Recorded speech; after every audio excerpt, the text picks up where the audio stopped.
Yo, what is up, my film fanatic fans? I'm back again with another reaction, and you know what it is. Once again, MrBallen. We got another one a little late to this week. Been very busy with school, work, and so on. So this one today is called "This Man Ruined 6 Lives in 6 Seconds," and it's actually a lot shorter than I would have expected. It's about 21 minutes long. Usually, MrBallen's videos are over 30 minutes at least. So, excited to check out this out today. Don't know what to expect, but I already know it's going to be full of twists and turns, and it's MrBallen, so he always puts the best content out there, especially for storytelling. So let's just get on in. In the early morning hours of April 27th, 2006, a phone rang inside of a home in rural Michigan. When the homeowner answered it, what they would hear would instantly ruin their lives. Oh. But that phone call was nothing compared to the call they got 5 weeks later. Oh, great. This story has one of the most insane plot twists we've ever covered on this channel. So make sure you stick around to the end to hear what it is. Really? But before we get into today's story, if you're a fan of the ones strange, we've dark, and heard, mysterious delivered in story format, then you've come to the right That's place crazy. because that's all we do, and we upload once a week. So if that's of interest to you, please invite the like button to come on over your house for a sleepover, but then give them a bed without pillows or blankets. Also, please subscribe to our channel and turn on all notifications so you don't miss any of our weekly uploads. Okay, let's get into today's story.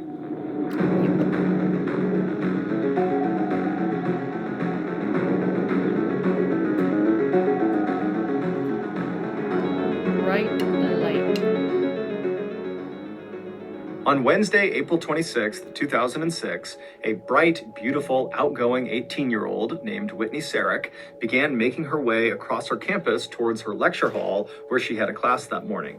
Whitney was a freshman at Taylor University, which is an evangelical Christian liberal arts college located in Upland, Indiana. Upland is a little town that sits about 2 miles east of Interstate 69 and is situated right between the two much larger cities of Indianapolis and Fort Wayne.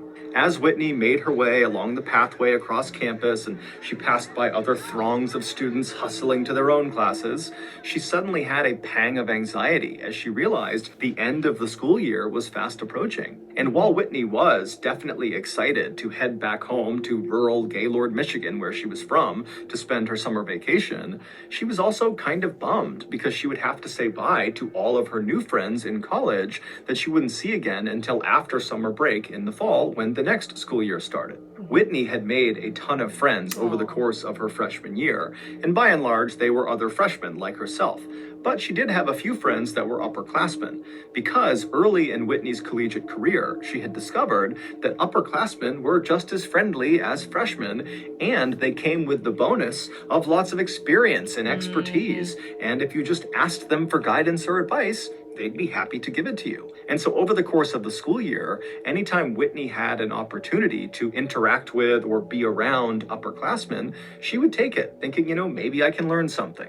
And in fact, that morning, as Whitney was making her way across campus, she saw a sign that was asking for students to volunteer to the next day head out to this banquet hall to set up this big banquet for the school's new incoming president. And so when Whitney walked over to the table and asked the people what this was all about, she would learn that the majority of the people that had signed up to be volunteers so far were upperclassmen. And so as soon as she heard that, Whitney was quick to write her name down as well.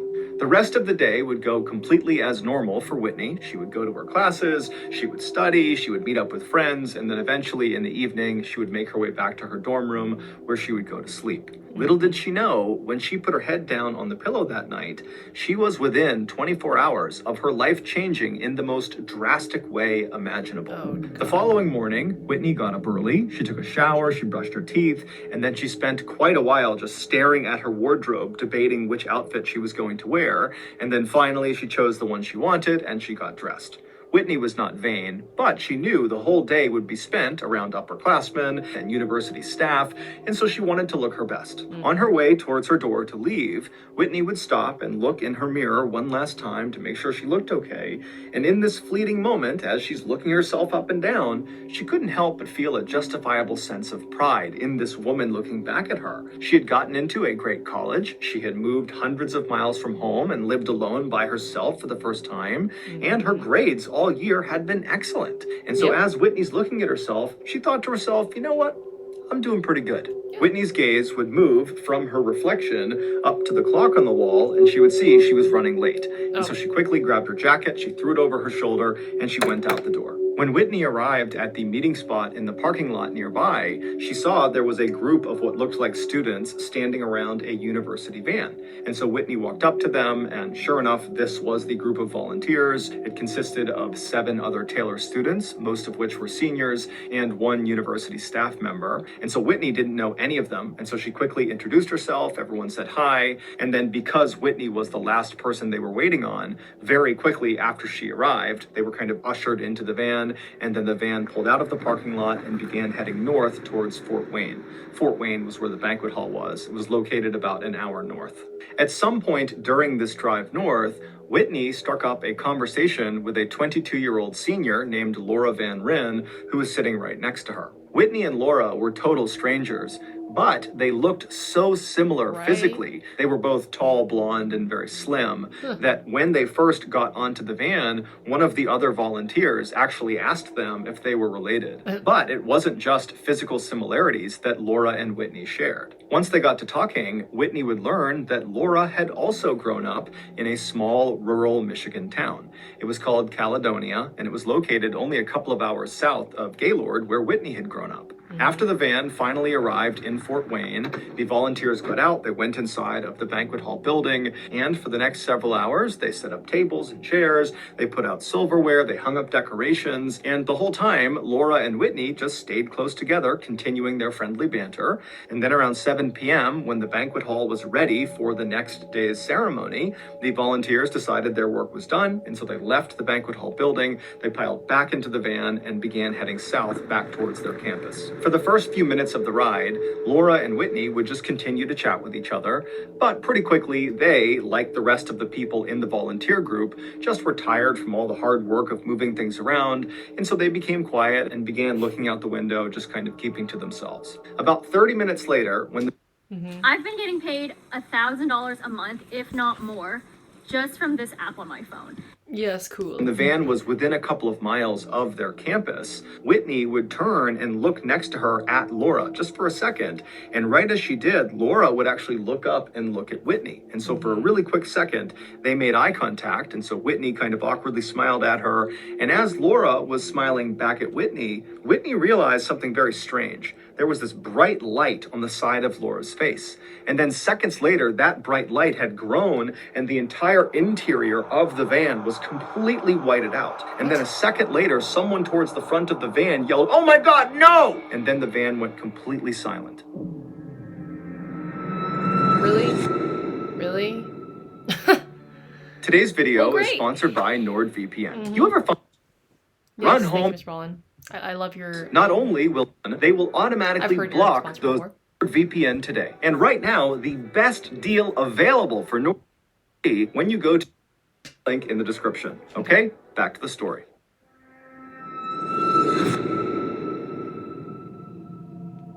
Within minutes, dozens of 911 calls were coming in from motorists on I-69 saying that something terrible had happened. When first responders arrived on scene, they were braced for the worst, but even still, they were shocked at what they saw. Scattered all over the northbound and southbound lanes of I-69, not far from Taylor University, were all these huge chunks of jagged metal. There was glass everywhere, and there were bodies everywhere. That light that Whitney saw growing on Laura's face that suddenly filled the entirety of the van were the headlights of an 80,000-pound, fully loaded tractor-trailer truck driven by Robert Spencer. Robert was a truck driver, and he was traveling north on I-69 when he fell asleep at the wheel, at which point his truck veered off the road into the grassy median between the northbound side and the southbound side of I-69. His truck bounced up onto the southbound lane and crashed into Laura and Whitney's van. And when it did, the impact literally peeled off the side of their van and sent the van spinning. And so as the van is spinning, because of this huge opening in the side of it, the students inside were literally being violently thrown out of the van into traffic. When Oh, first no. responders finally actually began surveying the crash site, they would find Robert still in his truck. He was alive. Wow. But they would discover that of the 9 occupants inside of that van, 5 were deceased. A few hours later, in the early morning hours of April 27th, Whitney Sarik's family back home in Gaylord, Michigan, woke up to the sound of a phone ringing. Oh my God. When one of Whitney's parents answered the phone, it was the Grant County coroner telling them their daughter had been in a terrible accident and she was deceased. Oh my At the same God. time, 3 hours south of Gaylord, Michigan, in Caledonia, Michigan, the Van Ryn family also was woken up in the middle of the night to That a is phone horrible. call, except the call Very they got horrible. was that their daughter Laura had been in that same crash, but she had survived, although she Oh. was in critical condition. In the Yikes. days that followed, the Sarik family had Whitney's body transported to Gaylord, and then they began to plan for her funeral. A funeral that would have to be closed casket because of the extensive damage Oh to my Whitney's God. body. Meanwhile, Laura Van Ryn's family rushed to Parkview Hospital in Fort Wayne, and they would find their daughter bandaged head to toe with a neck brace on, laying in a hospital bed in a coma. Doctors would tell Laura's family that even though Laura was now stable, there was no way of knowing if she would ever come out of that Wow, coma. that's really sad. And even if she did, she had suffered a serious brain injury, which likely would impact her ability to function. And so, knowing that at best this was going to be a very long road to recovery, Laura's family decided to move her from Fort Wayne back home to Michigan to a rehabilitation center in Grand Rapids that specialized in brain injury. And so while the Van Ryns were in the process of moving Laura back to Michigan, the Sariks were in the process of saying their final goodbyes to Whitney. On April 29th, so 3 days after the accident, the Sariks would hold a visitation in their hometown of Gaylord. A visitation is a time for friends and acquaintances to come together and pay respects and offer condolences to the people that the deceased have left behind. For Whitney's visitation, more than 1,400 people attended, which was nearly half of Gaylord's total population. Jeez. The following day, on April 30th, Whitney was buried. At the same time, Laura's family, who had been taking turns keeping a 24-hour bedside vigil with Laura in the Grand Rapids facility, were given some incredible news. Based on brain scans, it looked very much like Laura would wake up from her coma, although there was no timeline. Over the next couple of weeks, Laura remained comatose, but her body would slowly begin to heal, and all signs seemed to be pointing towards her eventually making a recovery. And then on Tuesday, May 16th, so 20 days after the accident, Laura woke up from her coma. And amazingly, at first, it seemed like her brain was functioning the way it should be. The family could not believe their luck. This was a miracle. Over the next few days, Laura would slowly regain her strength to the point where she could move some limbs and she could sit up in her bed. And then as for her cognitive function, it seemed like she was making strides, but then she would do something that would make doctors and her family and everybody around her start to question if her brain really was okay. On Of course. Advil, the pain away. Monday, May 22nd, so 1 week after Laura had woken up from her coma, she was sitting in her hospital bed with her physical therapist right next to her, and her family was in the room as well. And at some point, her physical therapist handed Laura a pencil, and then she put a pad of paper in front of her. And then the therapist told Laura to write a word down that was very specific. It was a word that Laura should know well, and a word that Laura should be able to spell. And so after Laura kind of gave a nod, saying she understood the assignment, Laura took the pencil and very awkwardly and painstakingly wrote out a word. But when she was done and the therapist looked at what she had written, it was wrong. It didn't make any sense. And so she asked Laura to do it again. And so Laura, with even more determination, would try to write this word. And once again, she wrote the same word, the same incorrect word. And so it was at this point that the therapist and the onlooking family started to realize that, her injury to her brain might be more extensive than we thought. However, as everyone in that room would soon find out, that was not the case. There was something much, much bigger going on. Back on April 26th, just minutes after the car accident, first responders began moving about the crash site to figure out who was deceased and who was still alive. When they found Laura, she was barely clinging to life on the side of the road, and so they rushed over to her. They put her on a stretcher along with her purse, which contained her driver's license. They put that all together, they put her on an ambulance, and they sent her to the hospital. Once Laura arrived at the hospital, doctors would use her driver's license inside of her purse to identify her, and then they began wrapping her head to toe in bandages and casts. And when bandages began coming off over the following weeks, it was immediately obvious to everyone that this accident had significantly altered Laura's physical appearance, most notably her teeth. They almost looked like they had been shifted to one side in her mouth. However, to Laura's family, they didn't care how she looked. They only cared that she was still alive.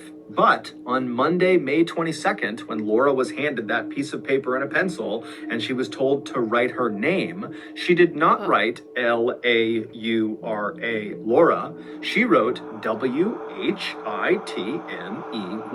Whitney. It would turn out a colossal mistake was made, and nobody caught it until that moment. The woman sitting in the hospital bed with the pencil and paper was not 22-year-old Laura Van Ryn. The woman sitting in the hospital bed was 18-year-old Whitney Sarek. When Whitney was found on the side of the road clinging to life, the first responders thought the purse next to her was hers, and so they opened it up, they found a driver's license, they looked at it, and they looked at the victim on the ground, and they looked identical, and so they said, okay, this is Laura. And amazingly, Whitney's purse that contained her driver's license happened to land on the ground next to Laura's body, and so Laura was misidentified as Whitney Sarek. A week after Whitney had written her name down on that pad of paper, it was officially confirmed that this was a case of mistaken identity. And so once again, the Sarek family received a call in the middle of the night from the Grant County coroner. Except this time, they were telling them that your daughter did not die in that car accident. She's alive. She's in Grand Rapids waiting for you. And so the Sarek family, they were completely shocked. They wanted this to be true, but it just seemed too good to be true. They had had a funeral for Whitney. They had buried Whitney.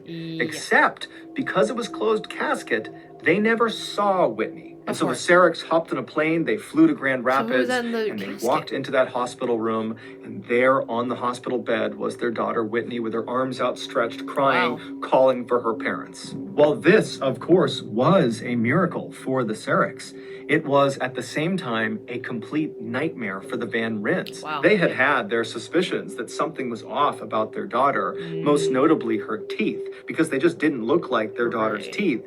But they had been told by the doctors and by anybody who would talk to them that it was perfectly normal for people involved in these very significant accidents to look completely different or even act completely different. And so the Van Ryns just kind of put their suspicions to the side and focused on looking after their child and helping her recover. A few days later, Laura Van Ryn's body, which had been buried in Gaylord, Michigan, under the tombstone that said Whitney Sarek, was exhumed, and her body was flown to Caledonia, where the Van Ryn family was able to give their daughter a proper funeral and burial. Even though Whitney and Laura had only known each other very briefly during that volunteer event in Fort Wayne, their families would forge a bond over this shared trauma. And in 2008, 2 years after the crash, the Sareks and the Van Ryns would co-author a book about their experience in going through this horrible event from each of their perspectives. That book is called Mistaken Identity: Two Families, One Survivor, really cool. Unwavering Hope. Also that year, on April 26th, so the second anniversary of the accident, Taylor University would dedicate a prayer chapel to the 5 victims. Since the crash, Indiana has changed their state's protocols and procedures for identifying accident victims to ensure this type of mix-up can never happen again. As for Robert Spencer, the truck driver who caused the fatal accident, he would be sentenced to 4 years in prison. Well, I just want to know why. So that's going to do it. I'm honestly just curious as to why, like, what caused Robert to lose control, because I feel like there has to be a reason. They said he fell asleep, but like, why is the thing, you know? I don't know. But wow, that's crazy. I did not expect that. Not necessarily like the most dramatic and intense or the worst story, obviously, but that's crazy. That's crazy. I don't know. I don't know what to think of that. Wow, I just wouldn't have expected that. Like, it's a good thing for one side, but then a bad thing for the other side, so I have no idea how to say it. Yeah, but anyways, hope you guys enjoyed that reaction of mine. Make sure to subscribe to my channel. Make sure to subscribe to MrBallen's channel, as his content is always great, you know, and he tells his stories, these stories, so well. So yeah, yep. And let me know if you guys have any more reaction requests for me to do. And yeah, I'll see you guys in the next one. Bye.